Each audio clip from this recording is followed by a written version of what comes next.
As usual, we've got a lot of ground to cover, but we've got a lot of great things to talk about as we get underway with another episode of the 2026 NSMA FIFA World Cup podcast. Welcome to everyone watching or listening around the world. Spencer Thompson, Drew Williamson, as always, and rightfully so, after an amazing victory by Vive la France, we have Thibault Lebenet joining us yet again. Thibault, as I was saying before we started the podcast recording here.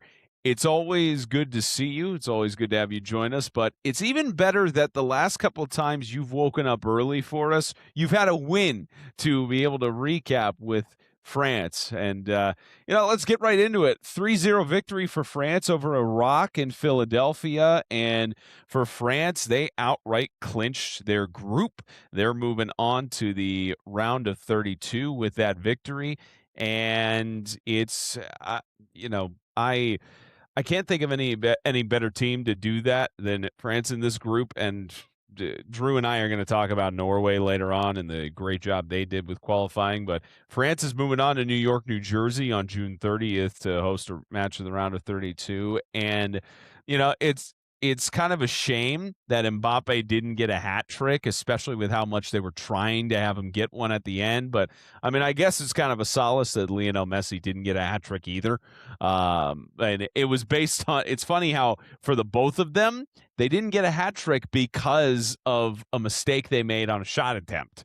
Little bit of different circumstances on that. But anyways, long story short, great victory for France as they get things going. What was your assessment as you saw this unfold from the other side of the Atlantic?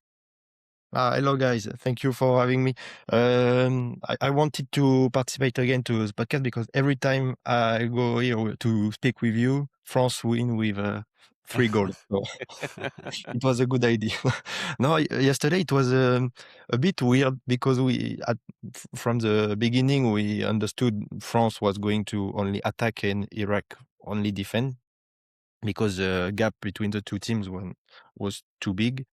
But at halftime, there was a thunderstorm and a 2 hours and 12-minute interruption. So it was really hard to follow. Here in France, it was midnight. So midnight, yes, almost midnight. And it was still more like 2 o'clock. It finished really, really late. Even L'Équipe, the French daily sport daily sport newspaper, sorry, they only covered the first halftime because after it was too late. So today in the newspaper, it's only the first part of the game. But it was pleasant to follow this game because there was good combinations between we can say, our golden trio, Mbappe, Olise, and Dembele. Because as you said, Mbappe scored two goals, but Dembele he kind woke up. He delivered an assist and he scored a goal. It was a good match for him. Yeah, I couldn't agree more. I think France, I think a lot of people were expecting them to win this game. It was a bit of a weird match, like you said. That rain delay kind of was really interesting because typically you find that at least in my experience with soccer, that the worst team actually plays better on the worst field conditions. Usually France is a good, one of the powerhouses that like to possess the ball in the midfield a lot and build their attack. And on a wet field, that sometimes, proves hard to do. Not for this France team. Olise, again, he's becoming my favorite player on this France team. He's really dominating in that midfield, setting up Mbappe and Dembele. And I'm also really happy that Dembele got him a late goal to make it 3-0 because I feel like he needed that one for a little bit of confidence. I feel like you can speak on this more, Thibault, but I feel like a lot of the French nation wanted to see Dembele, shine like like he's capable of. And I think it was really important. Obviously, Mbappe is going to be Mbappe. He's the best player in the world, in my opinion. And I think he just keeps getting better. He's already 2 goals. I think I'm correct in saying 2 goals away from Lionel Messi's record that he broke actually today for the most World Cup goals of all time. So it's just an incredible performance, but it's an expected victory for France. They felt pretty comfortable in this game. They never looked too, not sure of themselves. And it's gonna be a really fun and interesting game. I expect a lot of goals in that final group stage match against Norway. Well, first things first, we need to be careful about the verbiage on here because I actually had some buddy of mine who was complaining about how because it was called a rain delay, it was not a rain delay. We need to get that out of the way. It was a lightning delay That's okay. because nobody in their right mind, unless it is flash flooding and you are standing with like water up to your ankles, they're playing in the rain. It's because of it being an outdoor stadium and the lightning thunderstorms delaying stuff. And the reason I say that is because my buddy down in Australia was complaining of like saying that, oh, we play in the rain all the time down in Australia. There's never been sports games that have been delayed. I'm like, it was lightning that delayed this thing for 2+ hours. Just want to make sure for anyone who had the misnotion of that, because there are other people outside of the United States I've seen on social media say this thing of why are we delaying just because of a little rain? It was not that. Didn't matter how much you delayed the inevitable on this. France was going to win. Iraq has struggled in their other competitions. I mean, their 4-1 loss to Norway was disappointing. And what is even more shocking to me on this one, fellas, is that Iraq had the ball 45% of the time. So it was not a possession issue for Iraq. It was an opportunities issue because of how good this back line for France has been. When you only have 4 attempts on goal and none of them are on target, unless you are somehow lucky on the deflections and have some own goals, you're not going to win a game, much less get a goal. And that's why Iraq got shut out here. And the fact that Iraq is still not mathematically eliminated from this tournament is not only a tinge of gratitude to Norway for winning against Senegal and not giving Senegal at least 1 point to escape with, which I think even if they had mathematically, Iraq still could have had that. They still have the chance to get to the round of 32 very slimly, but Senegal is also on a slim chance anyways, but it's also because of how these two are facing off in the final game of their group play to get to this sort of point. But T-Ball, I don't know what's the last time you've seen a team have that small of a difference in time of possession throughout the game and still managed to lose as large as they did. But it's again, in my opinion, it's a testament to the back line here of Yep. France, and especially their offense having 19 attempts on goal, 5 of them on target. And I will say, Drew made really good points about, Dembele, great for him to finally get a goal. I mean, Elise, fantastic with the opportunities that he's created. And I know some people would say, why did he get substituted out? Well, it's to give him rest because the game was out of hand at that point, even though he was making great opportunities and everything. So they pulled him out at the 68th minute to give Rayan Cherki a chance to make a difference on his side and get some valuable World Cup minutes. But yeah, I don't know, Thibault, when's the last time you've seen a team have the ball for 45% of the time and not scored a goal? I didn't remember about the statistics, but it was like I think also France wanted to maybe to let the ball to the Iraq team, because against Senegal they had a lot a ball, but it was hard to create opportunities. So maybe it was a tactic like to let the ball to the opponent and to counter more. Maybe it was an idea also to test the defense, and finally Mike Maignan secured the French goalkeeper. Finally, he secured a clean sheet. It was long awaited, so he also, like, in a way, responded to critics, but no shots of target on target. So like it's not only because of him, thanks to him. But no, like the good point, like to maybe to underline, is like the combination within the attacking trio. Like there is also Barcola, because he also played well. Like he started an opportunity, like the third goal. Barcola receives the ball, give to to Olis, who give to Dembele, who scores. That was a typical PSG goal because, as you see, Barcola is also a PSG player. But like Dembele is going to press the Iraq goalkeeper. The goalkeeper throws the ball as he can on Barcola, who transmits to Olise, to Dembele, and just in 2 passes, there is a goal and a 3-0. So decisive pressing strategy also. Yeah, I mean, I think I had mentioned this in previous episodes with this Argentina team. France is so talented that they don't need to possess the ball the entire game to still dominate it. I think that showed in this one. I didn't know possession was that close until you just told me, Spencer, but it just goes to show you how just well-rounded this France team is, that they don't need to dominate possession. They don't need to have the ball 24/7 to still have full control of a match. And that's just credit to France. So, as it stands right now in the knockout stage, we mentioned that France has clinched the group, number one seed in that aspect. New York, New Jersey will be the site for it. But here are the teams as it stands right now that they could face off against: Scotland, Paraguay, Belgium, Portugal, or Sweden.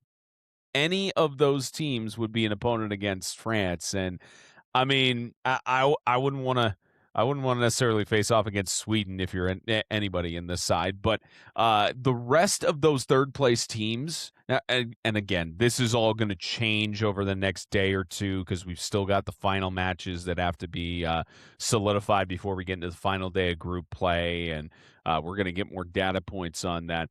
But at least from those sort of teams on that first round, that is very favorable for France, especially considering it's shaping up to be France and Germany in Philadelphia on the 4th of July, which that's going to be one of the great round of 16 matchups when that happens, and it's going to be a very hard test for both sides to go through there.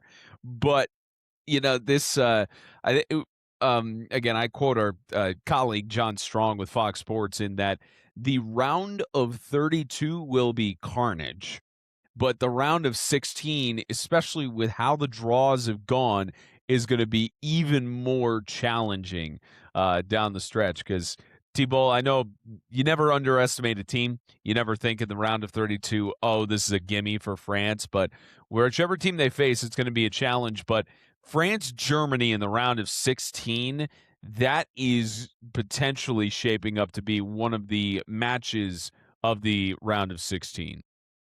Here in France is early because I think, but this like prediction is also too early, I think, because we can also finish second against after Norway, because if just Haaland score 1 goal, because he seems also to be in a good shape. But if there is just a 1-0, or if France, I don't know, decide to finish second if they want, because if they finish first, the path is even harder than if they finish second. Like True. in the two ways, it will be a really difficult competition. It surprised me because there is more teams, or maybe you have like one round an easier round, but no, it didn't seem like we also could have England, Spain. Like it could really be challenging. So I'm waiting to see what they're going to do on the third match. And after one game, one game at a time. Thank you.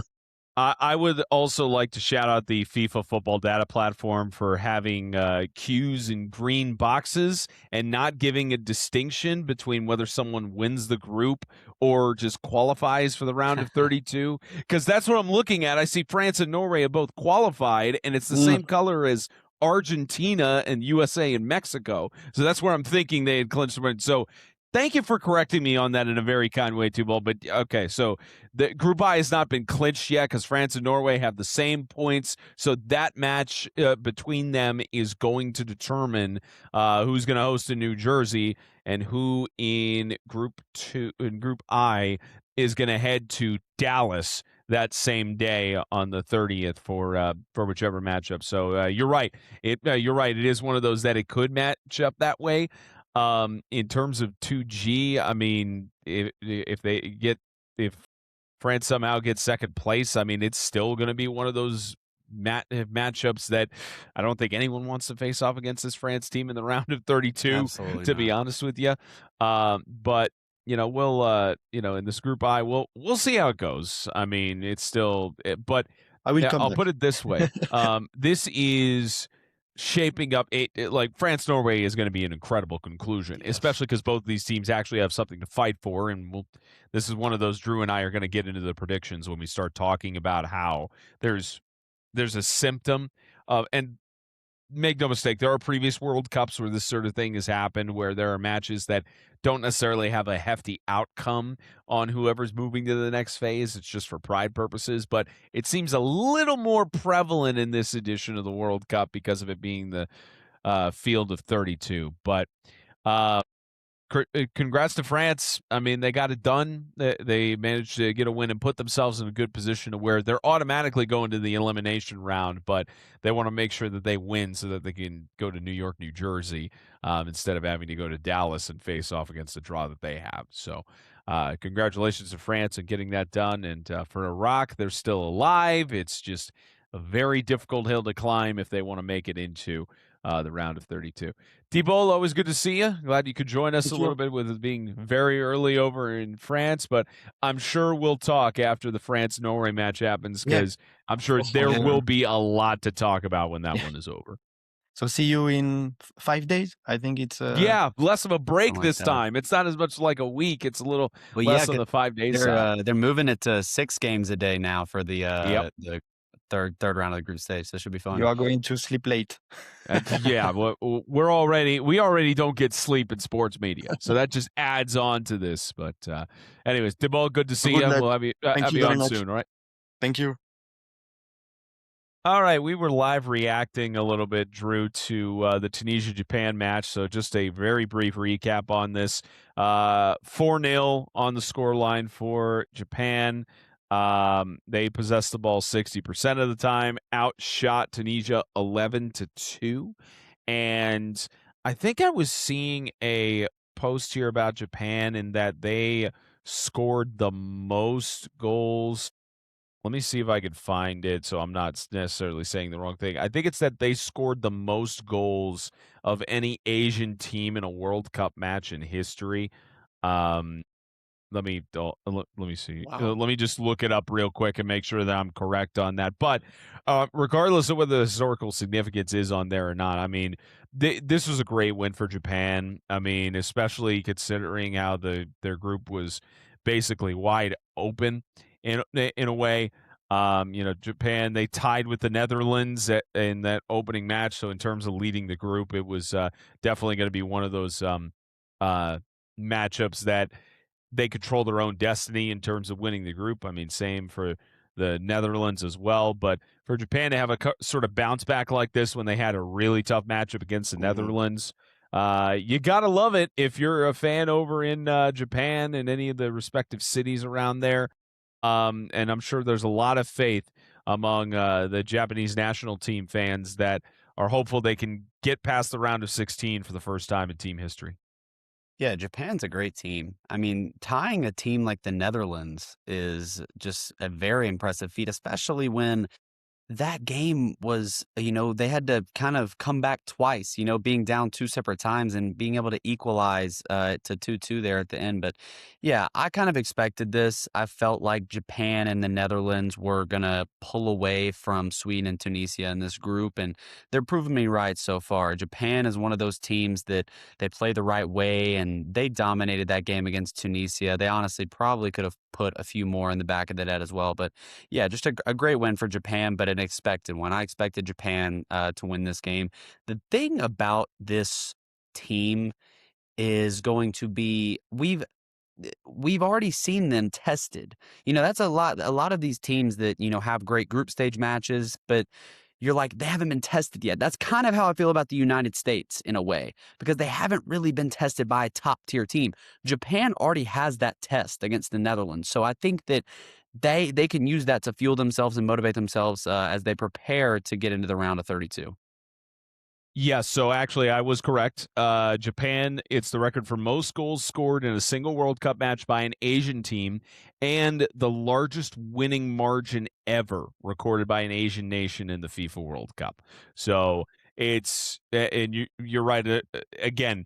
FIFA knows what they're doing with how they schedule these things, where they realize that some of the heavyweight matches have to be at the beginning, so that they space it out and make sure the whole group stage. Not to say there are group stage matches that have not been interesting. There's been a couple, but sure. but more the expected ones have played out that way. And here's another interesting thing for you, and not to stick too much on this because we got a lot of ground to cover. But the Netherlands and Japan right now, both have 4 points. Both one win, both one draw, of course, drawing with each other. Both of them have a +4 goal differential. And because of that, technically the Netherlands is on top of the group, and that is a result from where we get into disciplinary in terms of yellow cards and red cards. Wow. So, Wow. in terms of this final day of group play in Group F between Japan and Sweden and Tunisia and the Netherlands, how they win those games determines who wins the group and who goes to second place. So it comes down to the goals side. And I mean, in a way, it could come down to yellow cards or red cards if any of those are applicable. I'm not naive to that. But the Netherlands is going to come out against a Tunisia team that's already eliminated and say, we want to win this group. We want to get to Estadio Monterrey as first place and face off against one of those third place teams instead of going to Houston and playing off against either a first team or a runner-up in that matchup. Same for Japan as well. So this is where it gets really interesting, and another one of those when we get to the final days of group play where there's those 6 matches in every day. I know I could speak for the both of us, very rare circumstances, but in this one I know I could speak on both of our behalf where we're going to be glued to the television when both of these Group F matches are finalizing. Oh my gosh, absolutely. I mean, it's gonna because again, like you said, them being equal in points and goal difference means that it's so. This is why I really do love that FIFA.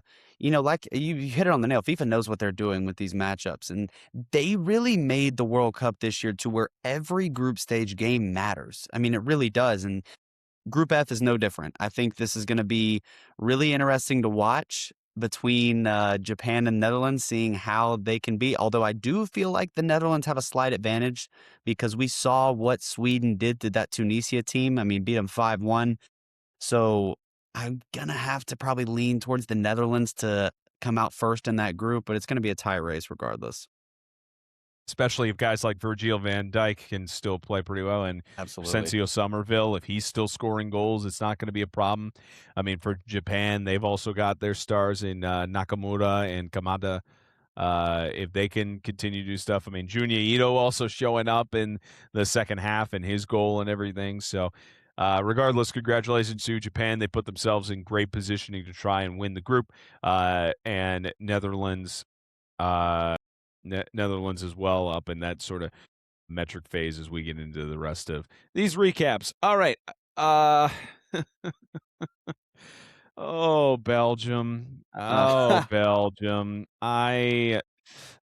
This is now, where was the stat line? I keep scrolling back on the things I repost on my X page, because there's just so many of these things. I think Belgium now has had a scoreless streak of not several days at this point.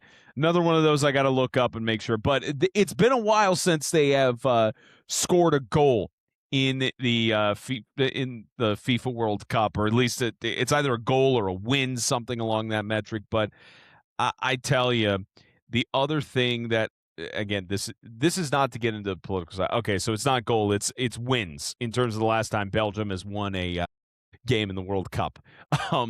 But oh man, for Belgium, this is tough because especially now we'll get into the Egypt side of things for their match and their historic victory, which now has shown that Egypt is not a team to be messed with in Group G here. Sure. But I tell you, this is one of these. I preface this not to get into the political side. There are the memes going on the internet about how the people are getting shocked that Iran has not lost on U.S. soil in this World Cup because of all the political issues that are going around. But this shows me that Group G is a little more competitive than we anticipated.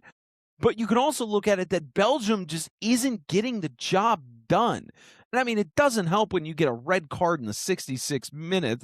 Shout out Nathan Ngoy on that one. But the fact that Iran also could not score a goal with a man advantage throughout a good chunk of the second half shows you how this back line did show up in a good way for Belgium. But this is one of the more tough things I've seen in a while. My heart doesn't break for Belgium because this has been such a great team for so many years, including that semifinal run in 2018. And man, oh man, this is tough to swallow if you're a fan of the Belgium national team. But I guess for Iran, this isn't that tough of a pill to swallow for them because they're in second place in Group G right now behind Egypt, who they collide with on the final day of group play to try and make it to the round of 32. So, I mean, for Iran, they're rejoicing. For Belgium, they're beside themselves right now. Yeah, I mean, going into this tournament, people online were saying the golden age of Belgium is kind of gone, and it's really starting to show in this tournament so far. They had so many opportunities in this game against Iran to put the ball in the back of the net. They started Romelu Lukaku this game, hoping that would be the difference. They played Kevin De Bruyne pretty much the entire match as well, hoping something would spark. Now, obviously, I want to, for the record, mention this. Belgium's amazing striker, Jeremy Doku, is going to miss the rest of the tournament for family issues. He had to be with his wife. Completely understandable.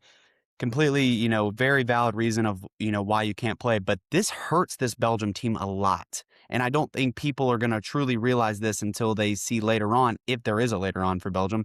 But I think this is just another classic situation. I do honestly think that the Belgium red card saved Iran. I do genuinely in my heart believe that Belgium was going to get a goal at some point in that second half. They were all over the net and they were bossing possession. Then that red card came and the possession kind of flipped as expected. Iran had chances as well. I mean, they actually scored in that first half, but it got called back for a very narrow offsides. So this group, I mean, like you said, Iran is flying right now. They are happy as can be. And yeah, again, not getting political, but the fact they hadn't lost on U.S. soil is pretty impressive considering all of the outside distractions that they've had to deal with, buses and not being able to enter the country and having to leave the country. It's all very complicated, but the state of Belgium right now is very unhappy and just, a little bit surprised and shocked with how their team is performing. So Belgium is very lucky right now. By the way, Belgium is currently on a 4-game winless streak. They have not secured a victory across the 2 tournaments right now. Where their opener, they lost to Morocco in 2022. They drew 0-0 with Croatia in the group stage back in 22. And 2026, obviously, the draw with Egypt and now the draw with Iran. And full disclosure as well, they also have not scored a goal in that time, too, because the lone goal that Belgium technically scored was an own goal by Egypt, which would have given Egypt their first victory at the World Cup in their national team's history. So Belgium is very lucky that they are 6th right now in terms of the 8 third-place teams because they're sitting at 2 draws, 2 points, a goal differential +1. But that is more than likely going to change, and we'll get into it on our group predictions right now. Portugal is right behind them with a goal differential of 0. I apologize. I'm saying goals for Belgium is at 1. They're at 0 on their goal differential right now with 2 points. Portugal is also at 0 with 1 point so far with their 1 draw. So this stuff is going to change. sure. There's a lot of stuff that's going to shift, but Belgium, 23 attempts on goal, 7 of them on target, compared to Iran's 7 total attempts on goal and 3 on target. You possess the ball almost 70% of the competition. Corners, I'll give you, they're 4-2, so you had around the same set piece opportunities, 3 offsides. You said it perfectly, Drew. The red card saved Iran. And for Iran as well, they're second place in the group right now. They're behind Egypt, and they have a showdown there. And not only that, the fact that also New Zealand got, and we'll talk about it in this Egypt recap, how they got the loss handed to them by 2 goals. New Zealand's still mathematically eligible to get into the elimination stage, depending on the other results. So this is another one of those sets where both final matches in Group G are setting up to be really, really good football.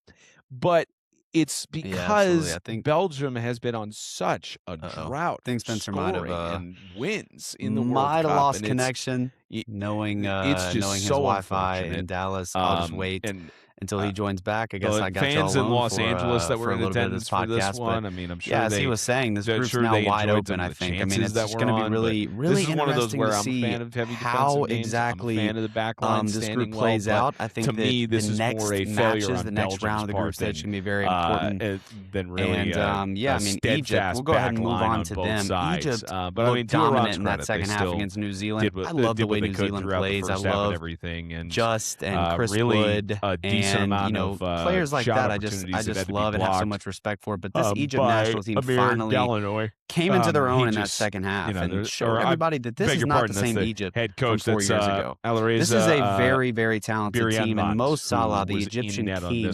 finally got for Amir Gallianoy. I'm sure he's just looking on at this and being like, I think it was actually probably generate more second goal. It was the goal to put them up top on the scorecard, and then they got a late one to make it 3-1. But this is overall just a great performance from Egypt.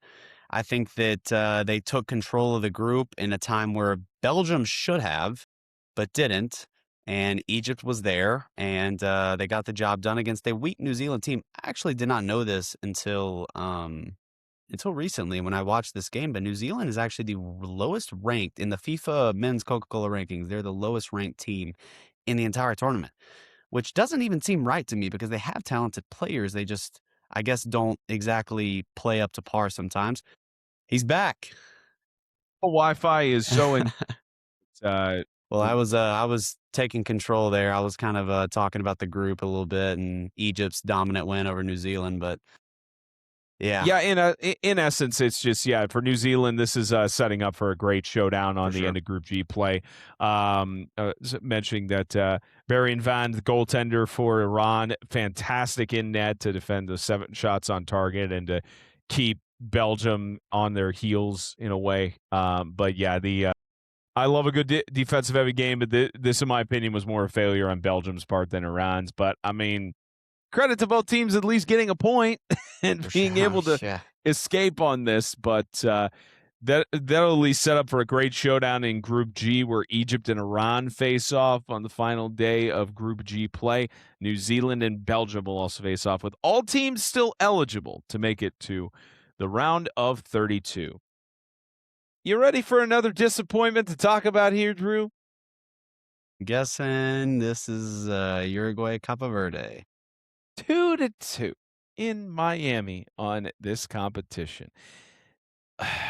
The fact that Neymar has not been a part of this roster for a while, that kind of tells you all you need to know about this Uruguay team. I mean, again, everyone in Group H is still eligible to get into the round of 32. Again, shows you the parity throughout the tournament, and at least how these groups are sort of evenly matched in a way. But for Cabo Verde, they are one of the 4 teams that are making their first World Cup appearance, already shocking the world with the tie against Spain.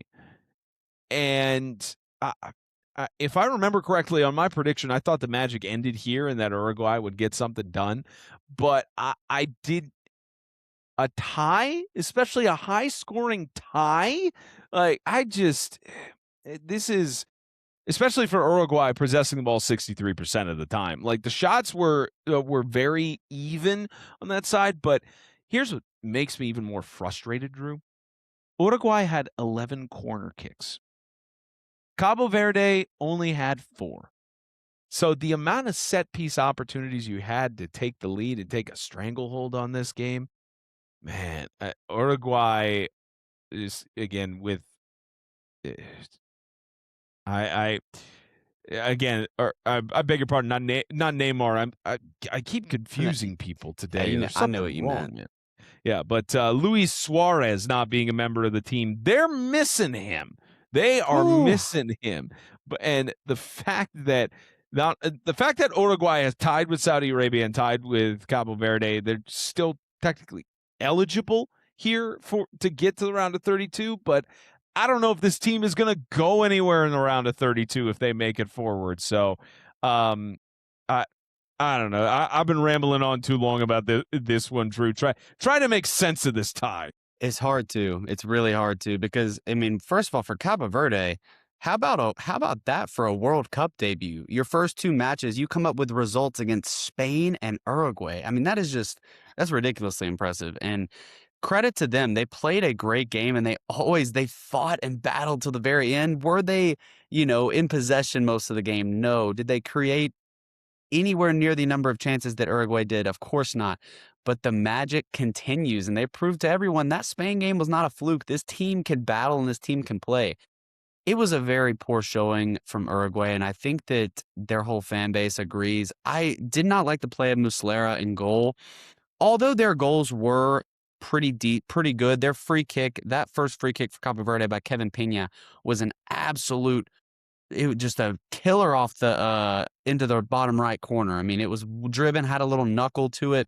It was a great free kick. It was a little bit tough for Muslera, but that second goal really confused me because it was kind of on a weird, dodgy drop back from the defender, and for some reason Muslera came running out 30 yards from his box, and all I believe the goal scorer was Varela had to do was just tap the ball over to his right foot, and an easy, calm finish. It's really easy to panic in those situations, by the way. Credit to him for staying calm, because they were down 2-1 at that point.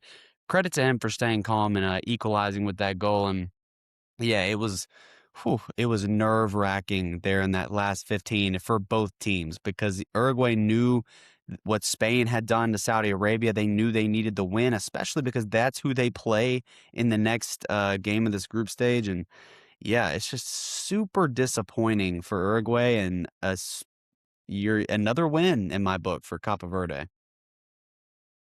Cabo Verde. Shout out to ESPN Insights, because the amount of, even though they're not a media partner for the World Cup, the amount of stats I've been putting out are where I'm getting a lot of my stuff from. The first debutant to avoid defeat in its first 2 FIFA World Cup matches since Senegal in 2002, with going 1-1. Cabo Verde continues this incredible, magical run that no one really thought of. And the fact that they are the fact that they are one of the 4 first-time nations that has a chance to go to the elimination round and continue this sort of Cinderella story. I know that we talk about how these kind of March Madness Cinderella runs are dead in the NCAA, but in the World Cup, no, not really. We've seen that in the last couple of editions and everything. This is great for Cabo Verde. It's tough for Uruguay. I mean, again, they technically right now, they have the same amount of points, and they also have a 0 goal differentials, but they are ahead of Cabo Verde in terms of the tiebreakers. But Spain, we'll get into them in just a second, but this is still a group that's wide open, still one that is going to be really interesting as we get into the final segments here. But as we mentioned, this is disappointing for Uruguay. The road does not get any easier for them with the next matchup they have against Spain on the final day of group play. I like Cabo Verde's chances here. We'll see how it kind of plays out. But Cabo Verde, they play against Saudi Arabia in their final day of Group H play in a moment as well. All right, let's get into the historic win in Vancouver for Egypt over New Zealand.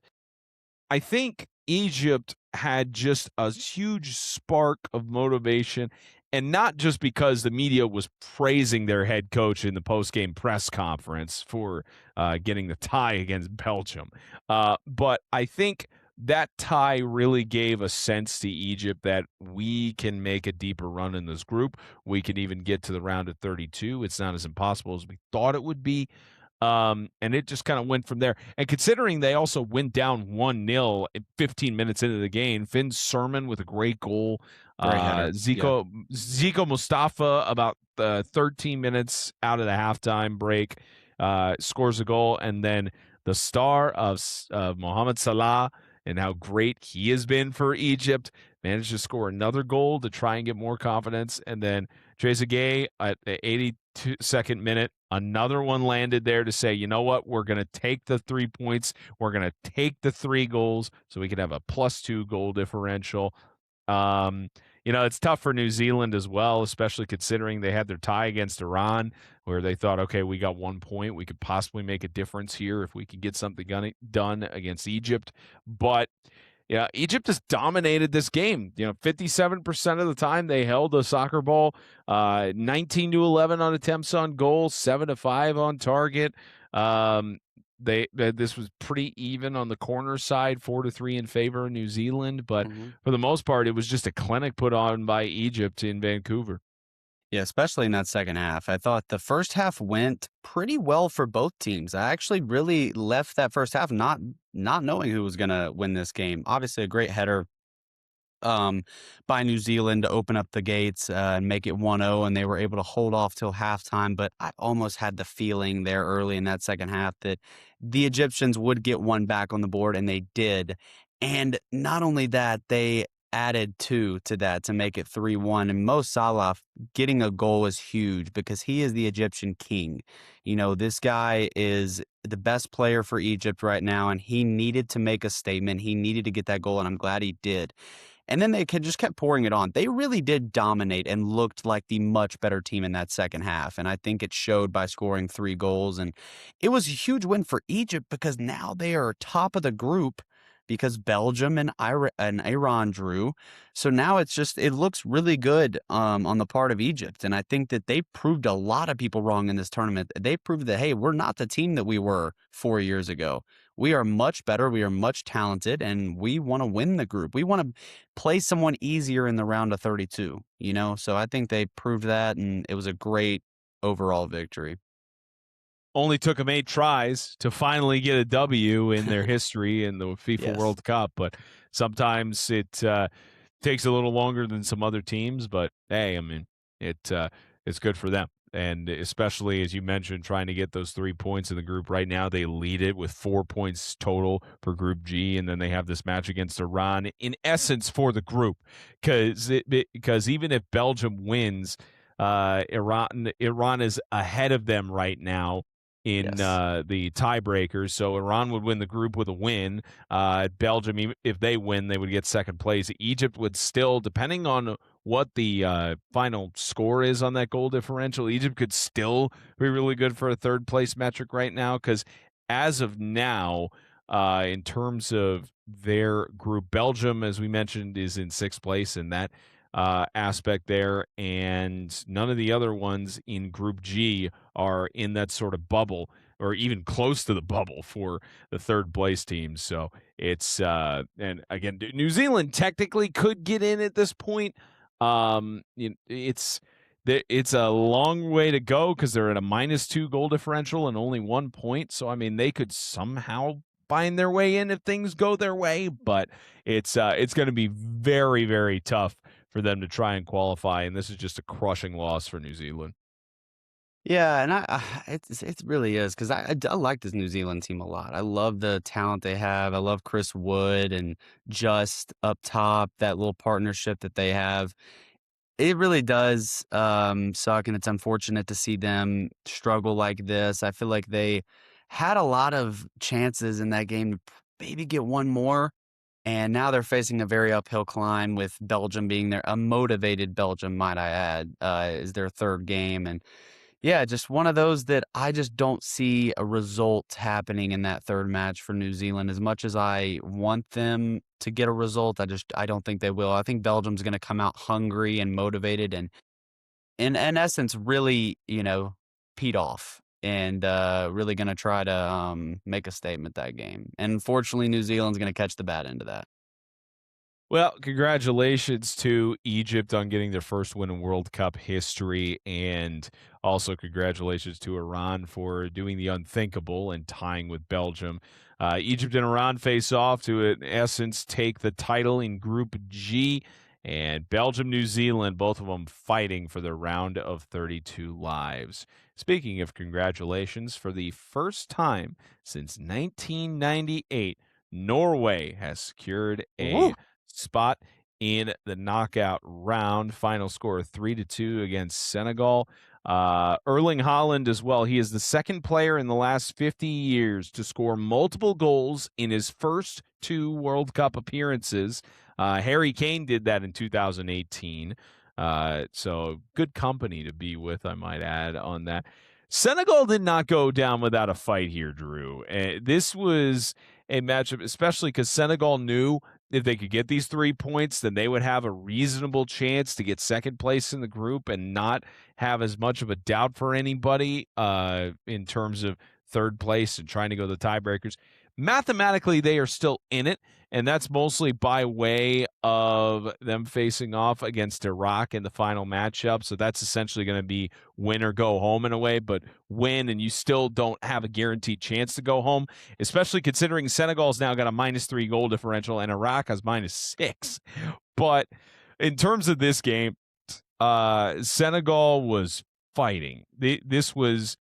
They were down 2-0 48 minutes into the game, and then Ismaili Sarr managing to score a goal to cut the lead in half. And by the way, it's also kind of nice when you have a star or someone other than the star score a goal. I mean, the opening goal by Marcus Holmgren Peterson in the 43rd minute, just before the half, too. Like being able to score that and just set the tone going into the locker room and get a lot of frustrated conversations from the opposition. It was 2-1 at that point. Erling Haaland yet again decided, nope, we're going to stay up 2 goals. And Ismaili Sarr, it was too little too late with 90 plus 3 minutes for him to score the second goal. I know the total additional stoppage time was 10 minutes in that, so they had 7 minutes, but towards the end, they just really were not able to generate any chances. It was a stonewall backline from Norway, and this Norway team is going to have a showdown with France to take Group I. Yeah, this was a great game. Great game of soccer. I kind of had the feeling that this would be a high-scoring game because I know how good Norway's attack is, but just as good as their attack is, their defense is a bit suspect at times and a bit leaky at the back. I feel like they, might concede a lot of goals against France, but we'll get into that later. This was a great game. Norway, I love the partnership of Martin Odegaard and Erling Haaland along with Sorloth there on that wing. That trio played great this game. Norway looked like one of the most dangerous attacking teams in the nation. And this was a really, really good Senegal team they played. And I almost feel bad for Senegal. I mentioned this is the group of death because it is. I mean, having to play France and Norway in your first 2 games is brutal. Like, that's a brutal way to be. And you're still sitting at 0 points after 2 games. And you're like, feeling defeated a little bit. I know they have a rock in their third game, but this is a very tough situation for Senegal. I did find it strange. Their captain got subbed off in like the 60th, near like the 70th minute, somewhere around that. It's Koulibaly. And I found it weird to me. He didn't have a great game at all. He was out of position a lot. He missed his marks on left a few guys open for headers. And I was a little bit confused because you don't usually see a center back getting subbed out, and especially their captain. That confused me a little bit. It felt like Senegal was a bit disorganized at times. But don't take any credit away from Norway. This was a great win for them. They made sure they controlled the game and didn't let it get too. It got a little bit uncomfortable and scary there at the end when Senegal got their second goal. But Erling Haaland, I could speak on this guy for a whole hour. I mean, he really is at the right place at the right time in just about every situation. And the man scores goals. I saw a stat that they put on the scoreboard after Norway got their second goal. He has 59 goals in 52 appearances for Norway. I mean, that is a ridiculous ratio. So the man scores goals.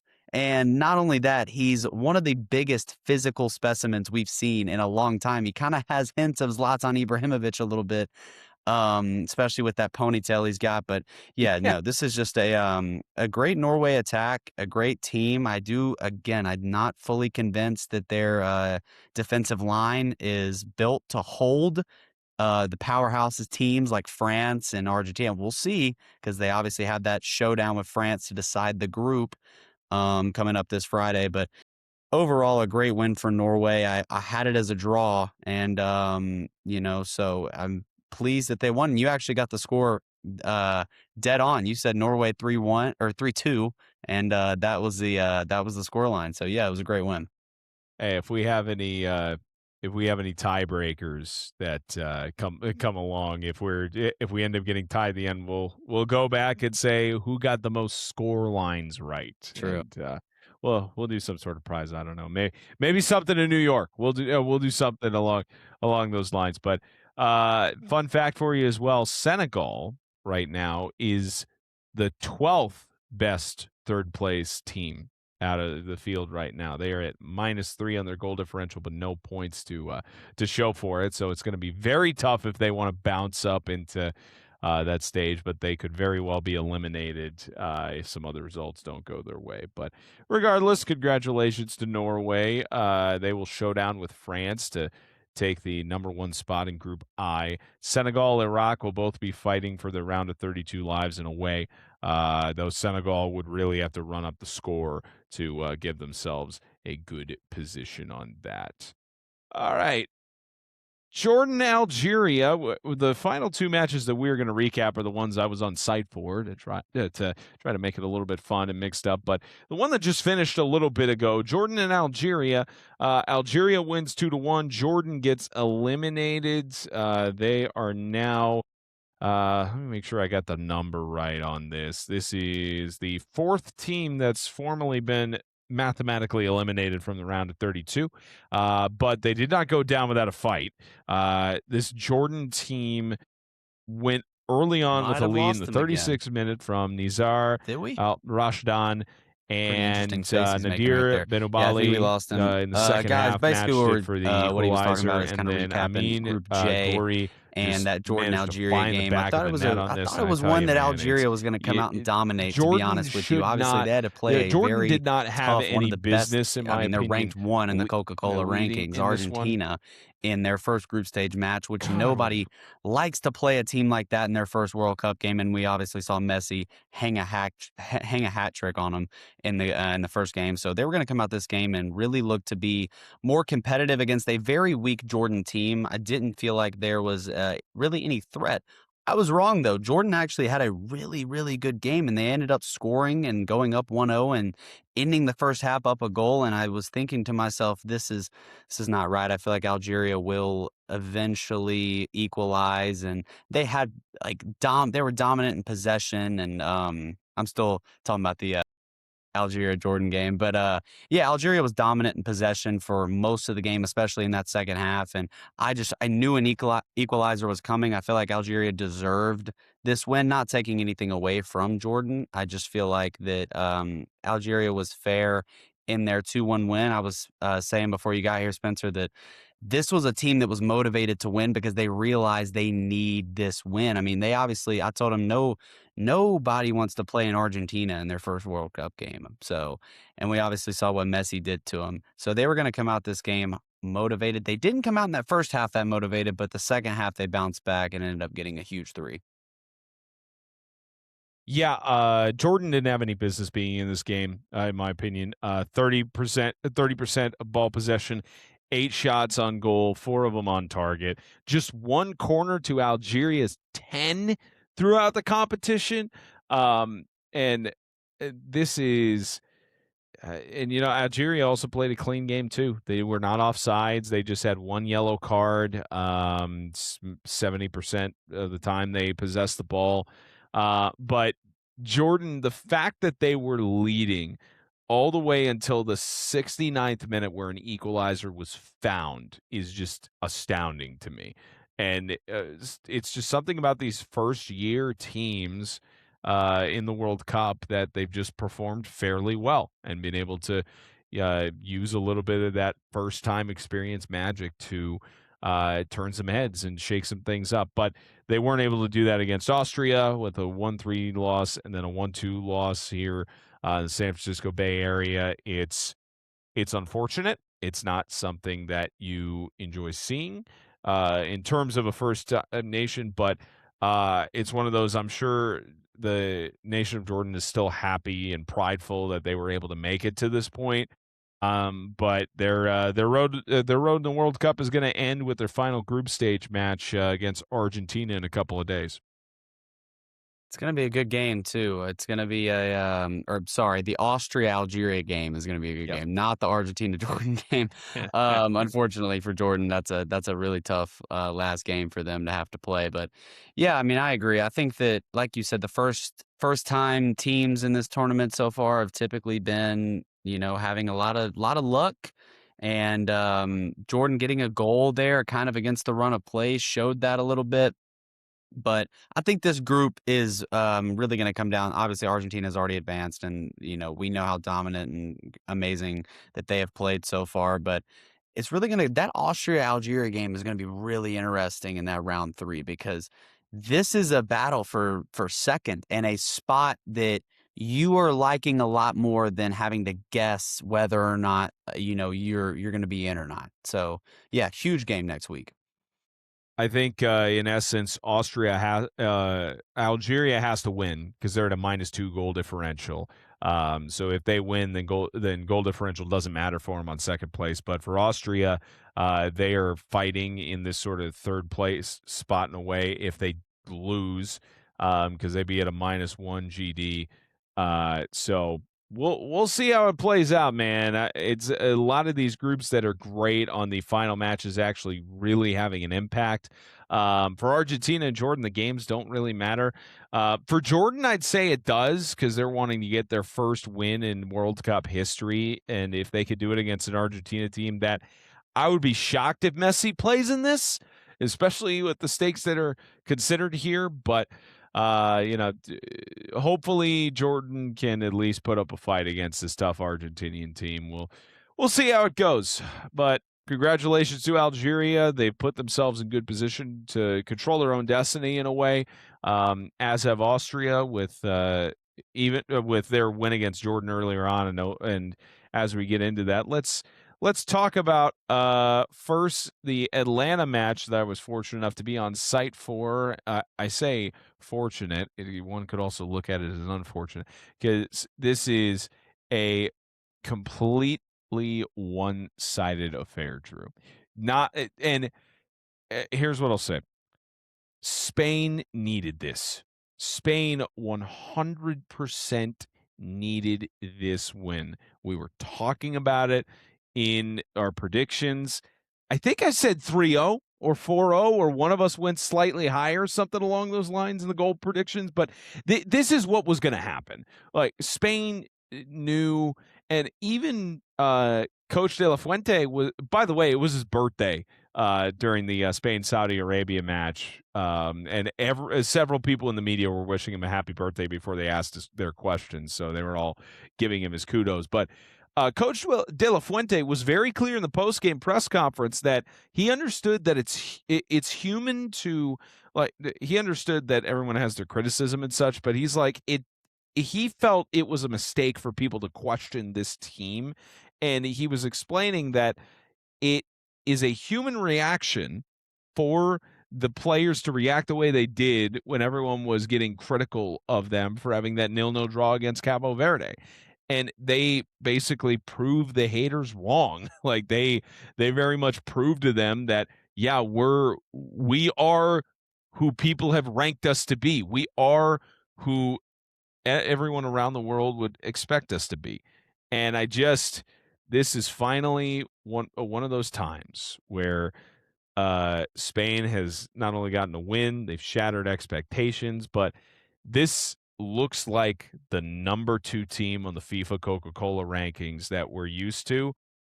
But you could also say that it's easy to look that way against this Saudi Arabia team, where one of those 4 goals was an own goal by Hassam Al-Tambakti.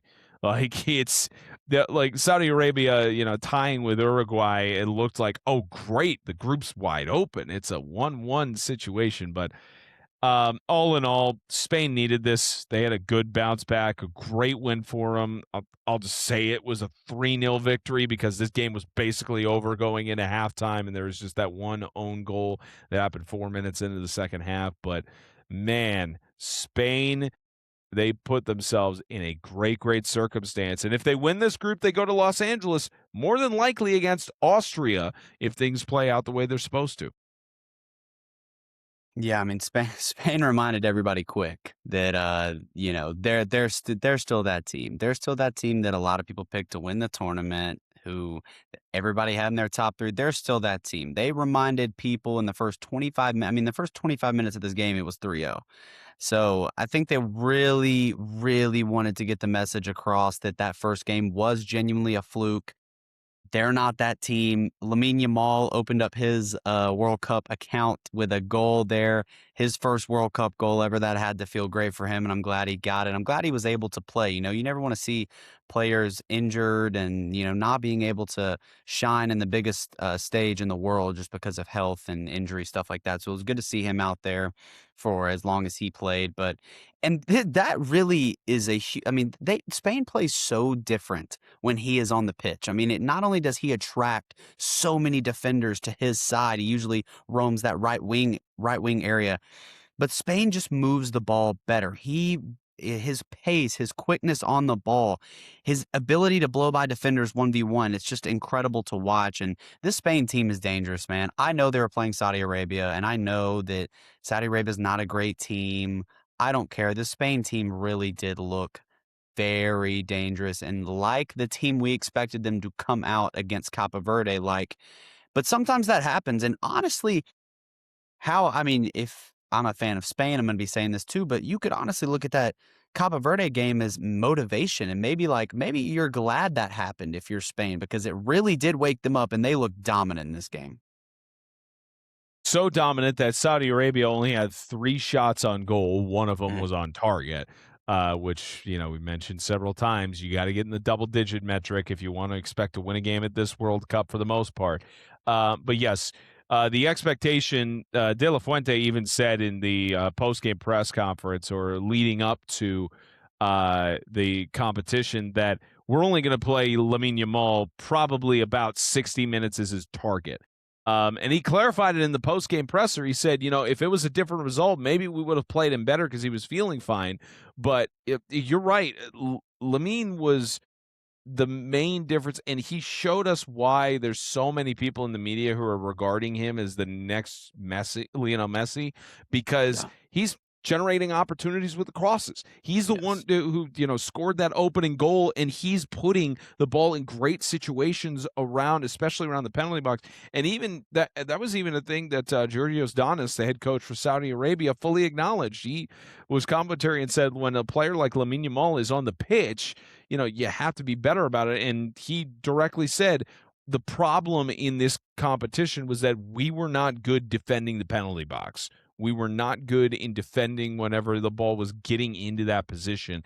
And, that's one of many reasons that they lost here. But I think at the end of the day, it's, by the way, this is the probably the best match I've gone to in terms of a media side. They gave us free food. Thanks, Arthur Blank. I saw your story on social media. Yeah. Thanks to Arthur Blank and technically the Atlanta Sports Chamber of Commerce and everything, because they were great. Full buffet. Not to make you jealous, Drew, but Looked again, good. they had a full-on. We had an ice cream machine that they gave us that had all the dessert toppings, like waffle cone pieces and Oreos and all those Wow, things. an ice cream Free, machine. like free and paid for. I've never even When heard of that. I went to Dallas today, and we're going to get into the Argentina matchup. They had waters for us. They did not even have a place for us to buy food in the press box. And the Wow. guys at security for Jerry World were telling me that on football game days, they get prime rib. Like, they get mac and cheese. They get all the Southern cooking and fixings and all that kind of stuff up there for the media. Jerry Jones treats them well. And I'm like, why didn't he do it Where here? was And this? Yeah, where was this today? I even, I joked with them, and they said, you shouldn't have told us Atlanta gave you free food, dude. I'm like, hey, I got to be honest here, but Yeah, I we're mean, we're getting off track. But anyways, Atlanta was a great environment. A lot of Spain fans were in that stadium, by the way. It was a ruckus crowd. And Atlanta also has an interesting press box where it's open air for the full media, so there's no glass windows that are dividing us, so we could hear everything. And that place was loud. So congratulations to Spain. They look to clinch Group H in a competition against Uruguay, as Uruguay is fighting for their round of 32 lives as well. Because even if they do not escape with any points against Spain, Cabo Verde or Saudi Arabia, whichever one wins that game, they're getting second place. And they're moving on because of the point situation. So Uruguay is going to be with desperation. Same with Cabo Verde and Saudi Arabia. All right, final matchup we get to recap is the one I attended today in Dallas. Argentina 2, Austria 0. We could have seen 2 hat tricks for Lionel Messi in a single edition of the World Cup. When I tell you, the press box just went nuts when they saw Lionel miss that penalty kick that was wide left of the post. I actually, I'm gonna send you this, Drew. So, by the way, there's no filming in the media tribune because of FIFA restrictions. I did not film. I took what's called a live photo that iOS has enabled, where sometimes it does it, sometimes it does, where it technically does Yeah. that like second or stuff. So I'm gonna text you this right now, Drew. I got a live photo of the penalty shot, and it was just it was not on target. Like, I could tell you, especially from a goaltending perspective, when it was sailing that way, I'm like, if this hit, I was like, it could have hit the post, but it would not have had the trajectory for Lionel to go back and quickly get it in before goaltender recovers and blocks it. But you see that live photo, that's, Yeah. right place, right time on my part. But nobody cares that he didn't get a hat trick. That whole stadium was pretty much blue and white jerseys for Lionel. There were a couple of FC Barcelona jerseys in there. There were actually, it was kind of cool. There was a whole section, like 3 different sections next to each other of red Austrian jerseys. So, like, there were a bunch of people who were supporting Austria there and hoping for an equalizer. But Lionel Messi's just going to Lionel Messi. I mean, the fact that, honestly, if Argentina, if he scores that first penalty kick, it's a completely different game. Because even with Argentina winning by 2-0 here, considering the sort of blowout victory they had against Algeria, Austria was pressuring them pretty much the entire time. The fact that it took Messi until 90 plus 5 minutes to get the second goal, it's a testament to the defense for Austria that was doing a little bit better, but it was still one of those where it's just so hard for anyone to doubt number 10. I mean, he's just a dominant force on the pitch anytime he sets foot on it. And it's a reason why it was a full stadium in Dallas and you saw a sea of Argentina fans, because they love seeing the GOAT play. Yeah, I mean, I think that once again, he really proved us wrong after that PK miss, because a lot of people, didn't really expect that. But I guess he wanted the goal to break the all-time World Cup goal record, to be a little bit more special than just a penalty kick. And again, I could go on and on about the play of Lionel Messi, especially at age 38, just still dominating the game and still being able to impact from the midfield, creating his teammates. He's so hard to get off the ball. And the way he creates for, his strikers and his wingers, he plays that true center mid role. I know he sometimes, sits up top, but the way he creates in the midfield is just incredible. And he got a very good left-footed finish. It was a very good leave by the Argentinian player above him to leave the ball for Messi as it was coming across. And then, yeah, he got that late one as well. I kind of expected Argentina to get a little bit more than 2 goals, but credit to Austria, they are a good team, and their back line played really good for most of the game. Austria actually created a few chances itself. They had one free kick that almost snuck past the Argentina goalkeeper, but it was a good save at the end of the day. Once again, Messi now leading the World Cup in the Golden Boot tracker. He's got 5 goals from 2 games. That is more than anybody. Only Mbappe and Haaland have close to that, which they both have 4. So, yeah, just Messi magic once again. When is this guy gonna get? And I really am, and like I'm frustrated with the other teams and how they are marking him so far. Feels like Messi's getting way too many open looks and way too many open shots in the box. And I just don't understand. You've seen what this guy can do for 20 years now. Why are you not always having a guy his way? I don't understand it, but credit to Argentina, credit to Messi as they look to make a deep run in this World Cup. Another weird aspect, as you were mentioning, you hadn't seen this before. David Alaba, the captain for Austria, was substituted in the 67th minute, which not a midfielder, he's a defender, but still an interesting move by Coach Ralph Definitely. in trying to make that decision. But you want to talk about records Lionel Messi has had. So he's both taken 7 penalty kicks, missed 3 penalty kicks. He has both taken and missed the most penalties in World Cup history. He has now become the first men's player. It says in the last 60 years because the stats before him were metric. I felt comfortable in saying the first in World Cup history because no one can prove me wrong on that. That's how statistics work with being tracked. He was the first men's player to miss a penalty at 3 consecutive World Cups, which Wow. again, but here's the even better one. Guinness World Records got involved in this. All the records broken by Lionel Messi today. Most FIFA World Cup goals by a football player at 18. Most matches played in by an individual at 28. Most matches won in the FIFA World Cup by a player at 18. Most minutes played at 2,489.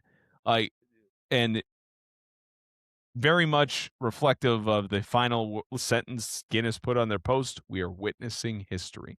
Yeah. And we are just all thankful we get to see this while it's playing out before he eventually rides off into the sunset at whatever point it is. Because remember, there was a point he was going to quit. He was the UEFA, the UEFA Champions League or the UEFA Gold Cup or one of those other tournaments back almost 10, 12 years ago. He thought he was going to be done.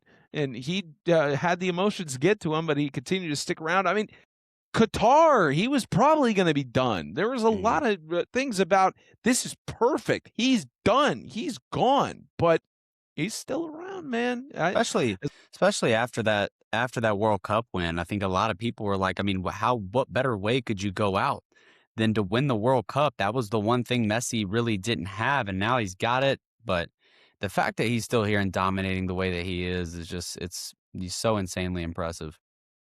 Yeah. And one other stat line for you as well. Mbappe and Messi, they both scored multiple goals in 3 consecutive World Cup games, which dates back to the 2022 tournament. Longest streak since Hungary's Sandor Kocsis had a 4-game streak in 1954.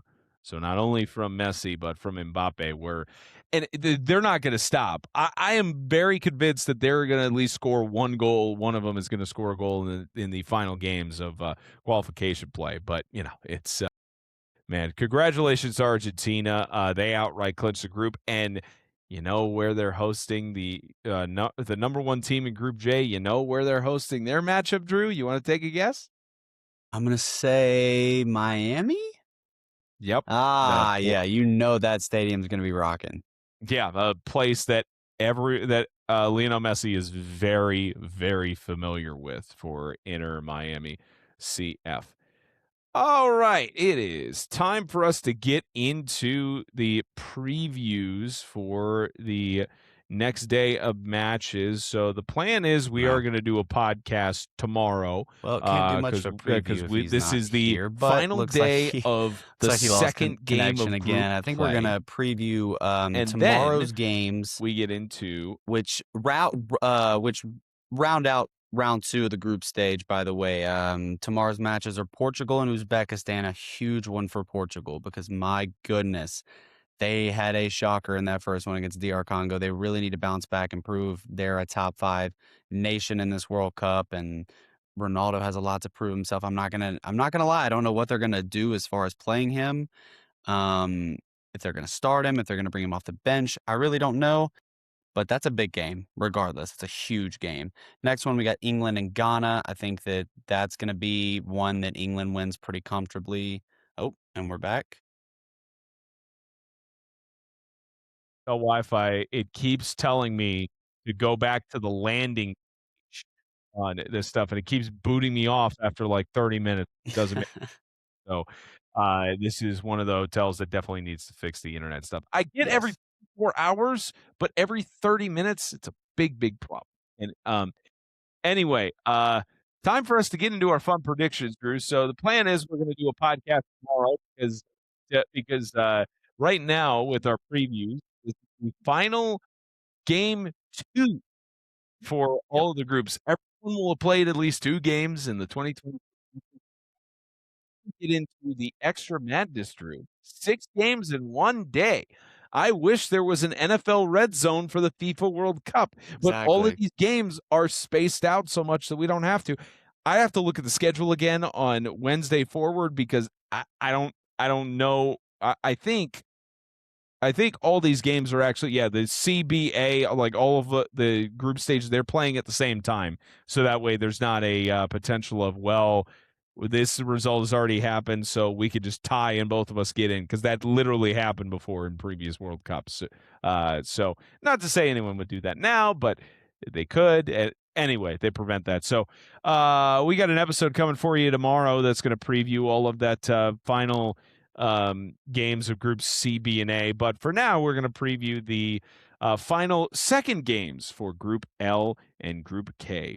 We start out in Boston, England and Ghana, as England tries to, in essence, clinch the group, especially because Ghana, actually not even in essence, this game does clinch the group because Ghana and England are both at 3 points here.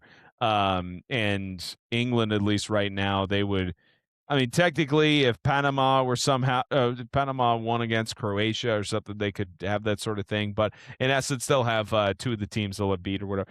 In essence, this clinches the group. We'll just say it that way. So England already had their toughest matchup of the group going into this, in my opinion, against Croatia. Harry Kane showed us why he is tremendous. Jude Bellingham showed us how he can show up when he's needed. Marcus Rashford, same thing. For Ghana, they had the benefit of finding a last-second ripper of a shot in 90 plus 5 minutes to escape with 3 points instead of 1 against Panama. And look, I get that this Ghana team, if Jordan Ayew actually shows up, he could probably do something different. If this roster can overcome the struggles that they had leading up to qualification, maybe this can happen. But I think England takes a stranglehold on the top spot of Group L. I think that Ghana does put up a little bit of a fight, but I don't think it's that much. I say most of the game it's 2-1, and then England ends up getting one more sealed within the last 10 minutes before stoppage time. I say it's a 3-1 victory for the great nation of England. Yeah, I agree. I think England's going to look to really take control of this group. They looked like one of the most dangerous teams, and they are. Let's not lie. England is definitely, in my opinion, a top 4, top 5 team in this tournament, and they looked like it against a really solid Croatia team. I mean, that was a thrilling game in that first round. I think it ended 4-2. So, lot to play for tomorrow for England because obviously this is for the group. Ghana had a huge rallied win with their goal in stoppage time against Panama, and they have a lot of momentum on their side right now. Unfortunately, though, we've seen it in soccer time and time. Momentum doesn't always beat pure talent. And this England team has loads of talent. Obviously, Harry Kane is going to look to back off of his 2-goal performance in the first match. Jude Bellingham is going to look to score more goals and, just run down that right wing and pose a threat to that Ghana defense. I'm going to agree with you on an England win. I'm going to say it's a 3-0 shutout, though. I'm not going to say Ghana gets a goal. I'm going to say that England's going to be able to keep a clean sheet. It very well could happen. I just think, especially with how long it took Ghana to score, I think it might shock people a little bit. I think most of the game it's 2-1. Now, I think it'll mostly be England will be in control of the match, and they'll have 2-0, and Ghana will at least find one to cut it in half. But I don't think Ghana has any control in this one. In the loss that I predict they will eventually take. Croatia, Panama. Oh, asked Itzel Luna to be a guest on the podcast, so maybe I need to be nice to her. I can't. This is a Panama team that lost in stoppage time to Ghana when they could have escaped with their first point ever in their second appearance ever in the FIFA World Cup. And the fact that Croatia lost by 2 to England, the heavyweight favorites in this group, I don't even think Panama scores a goal in this one. I think it's going to get ugly real quick. I think Croatia comes back with a vengeance, especially knowing that they wanted to at least escape with a point against England. Now they're on their backs trying to make sure that they get to the second place metric, especially it'll set up for a showdown against Ghana with both of those teams. If our predictions go right, they'll both have 3 points. So I think Croatia takes this one. I'm going to say 4-0. Ooh. Okay. Yeah, I mean, I agree that Croatia is going to dominate this game. I think that coming into the World Cup, this group had the 2 heavy favorites of England and Croatia, and they were going to have no problems against the other teams. Panama really deflated after that loss against Ghana. I don't think they stand a chance in this game. This is a really, really good Croatia team that played England very well. I know they lost by a 2-goal margin, but that game was pretty even throughout. I mean, it was really a thrilling game, if we're being honest. I think this team has so much talent in the midfield and the attack, and they're one of those teams that has so much experience, and we've seen them in the clutch, crucial moments. I mean, they've made the semifinals in the last 2 editions of this World Cup. So I have them winning also tomorrow. I think it's going to be a little bit tighter than you predicted. I'm going to say the final score is going to be 3-1. 3 points for Croatia. Who scores a goal for Panama?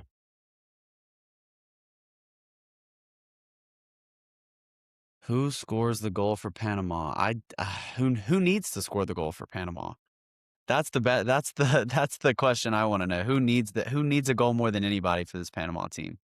Probably Anibal Godoy, because he's the captain and the beating heart of this Panama team. Well, actually, no. In terms of who it should be, Godoy. Who needs it? Kaidir Barria, because he was already a controversial decision being selected to this roster, especially as an 18-year-old. He's got to prove that he should be on this roster. So in terms of who needs the goal, it's got to be Barria, but who will probably score it? Godoy. Yeah. I mean, that's probably true. Probably true. I could see you probably, I mean, right. Who needs it though is more important. I mean, I just feel like this Panama team, after that Ghana game, just the motivation and the passion that they had kind of just sank because they realized that was a huge chance to get 3 and they would be right where Ghana is, and to flip that, because I'm pretty sure Panama was ranked like 40 or something positions higher than them in the FIFA 34 rankings. to 73, my friend. Yeah, that's, you can't, it's inexcusable. But yeah, I think if I'll say that the goal is scored by Godoy. I think that that's who gets the goal. I would love if Panama wins this one and proves me wrong. I don't think they're going to get, I mean, not to early predict, I don't think they're going to get a win against England, even if England has already clinched the top of the group. But I just, this is one of the tougher things. If they had won against Ghana, I mean, you're right about the whole flipping scenario. They would have probably had a different story and saying, you know what, we got our first win, we got our first points. Let's go ahead and flip this around. But I just don't see it happening this time around. But I've been proven wrong before. It could happen again. I just don't think this is the time where that happens. So, all right, Group K, Portugal and Uzbekistan. Well, Mr. Ronaldo, what are you doing, man? You continue to have your struggles in the World Cup where you haven't gotten a goal huge amount of time. And yet again, the Fox Sports people talking about the amount of goals that Mbappe and Messi had today are continuing to egg on Ronaldo, saying he's watching, he's caring, he needs to get these goals here. The media noise is continuing to get louder and louder in the United States and in Portugal and to a certain respect over in Saudi Arabia where he's playing right now. Worldwide, I'll just say worldwide from everyone in the media, including myself, Ronaldo, you got to score. You got to get a goal here. You got to motivate your team to get through this. Now, the benefit that at least Portugal has here is that Uzbekistan lost in a crushing defeat to Colombia in their their debut in the World Cup. But Uzbekistan still managed to score a goal and get their first goal. Look, the cynic in me wants to say this game is going to tie, but seeing the way Spain came out against Saudi Arabia, I think the same thing happens here with Portugal. I think it's a blowout win, probably I'll say 3-0, a blowout win for Portugal. And Ronaldo will score one of them at a minimum. I was going to say 2, but I'm thinking Ronaldo scores at least one of them so that he at least gets his spark back. And Portugal gives themselves a chance to really have that incredible upcoming showdown with Colombia and Miami on Saturday, because that, in theory, it should be for the group. But yeah, I think this is a 3-0 victory for Portugal, and Uzbekistan gets eliminated. Yeah, I think it's a blessing for Portugal that they, in the round 2 of the group stage, got Uzbekistan and not Colombia, because this would be really difficult for a Portugal team to already have a deflating draw against DR Congo that nobody expected. And obviously, there's been so much talk online and on social media about the play of Ronaldo and if they should start him or bench him. And it's just it created a lot of distractions for a Portugal team that is very, very good. I mean, again, I think they have one of, if not the best midfield in the entire nation. And that is who I'm looking at to have a better game. Bruno Fernandes, I'm looking at you. Bernardo Silva, I'm looking at you. There are Ruben Neves, I'm looking at you. There are so many players on this Portugal team that have more talent than the big man, CR7. Obviously, we know what Ronaldo has done for this Portugal. I mean, he's leading he's leading everybody in international goals scored, and it's really not even close. So we know what he's done for this Portugal team. His time has passed. It is now time for this Portugal team. Bruno Fernandes, I need you to get more involved with the ball. I need you to start creating more. It's time that we shift the whole CR7 talk and move it to just a Portugal in itself talk. And I think they're going to come out. I loved your comparison with Spain, because that's exactly how I see it too. I think they're going to come out mad that they drew that first game, wanting to prove everybody wrong again and silence the doubters and the haters. And I think this is going to be a very dominant win for Portugal as well. I think they're finally going to find their form. I'm going to say it's going to be a 4-0 win for Portugal. And I'm also going to say that Ronaldo gets one of the 4 goals as well. I almost went 4-0 but I think with Portugal, they don't have to worry too much about goal differential here because they're at 0. So it's not one of those senses of urgency in a way. So they go up +3, they should be fine. But that gets into the final match that we're going to predict here. They might have to worry about it a little bit because their opponent, but at the end of the day, it's going to be a head-to-head victory that's going to determine this group, in my opinion. But Colombia and Congo DR. Who in the world at FIFA said, let's start this at 9 p.m. Central Time in Guadalajara? Like, I understand the West Coast games that have started, like, local time, I guess. Actually, I haven't understood that. Why are we starting on the West Coast at, like, 10 o'clock at night, Drew?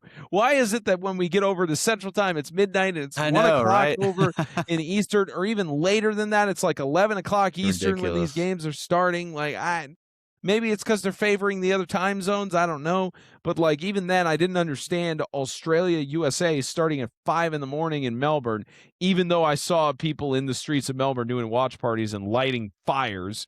Like, genuine. That was one of the funniest things that I saw when they showed the watch party on Fox from Melbourne, where they just start a bonfire in the middle of the crowd. That was hilarious, but not to get too derailed. But this Colombia team, they got a good victory against Uzbekistan, and we had that good conversation with Connie talking about how they didn't maybe play as good as they could have, especially trying to get a clean sheet there, allowing Uzbekistan to get their first goal from Abuzbek Zualev.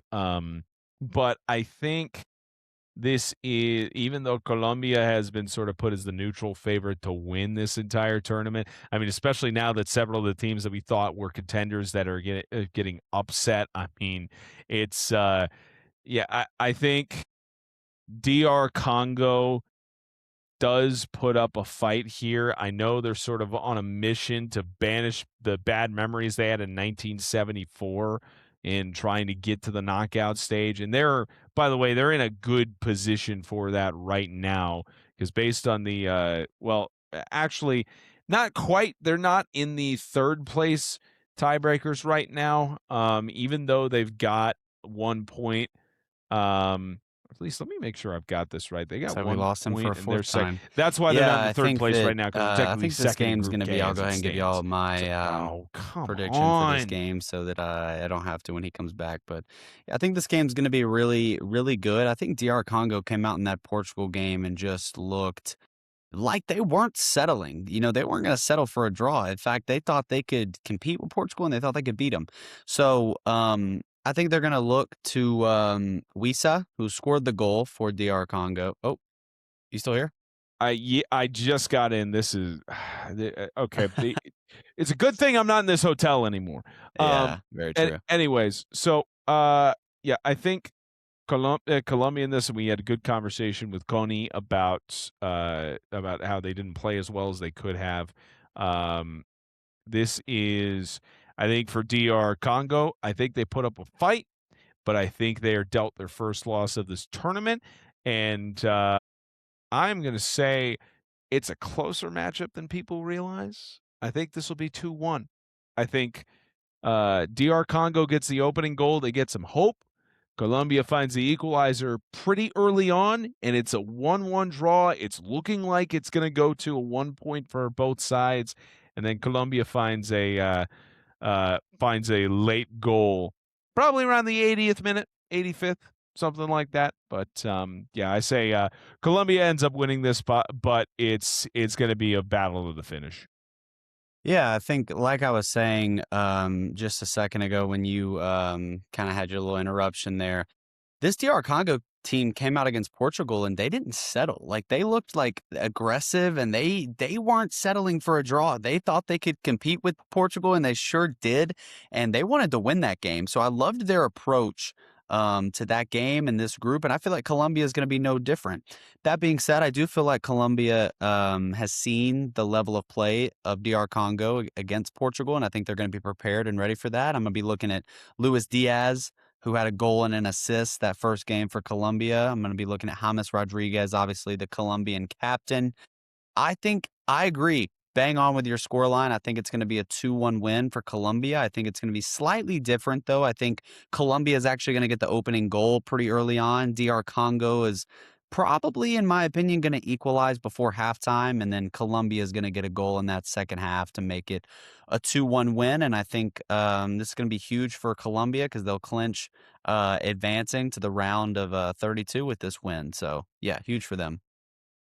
I tell you, though, it's in terms of Portugal right now in that group, They're sitting right now at 7th on the third place rankings. So, and I have a feeling that spot is going to be filled by either DR Congo, especially with it just being a one goal differential on that aspect.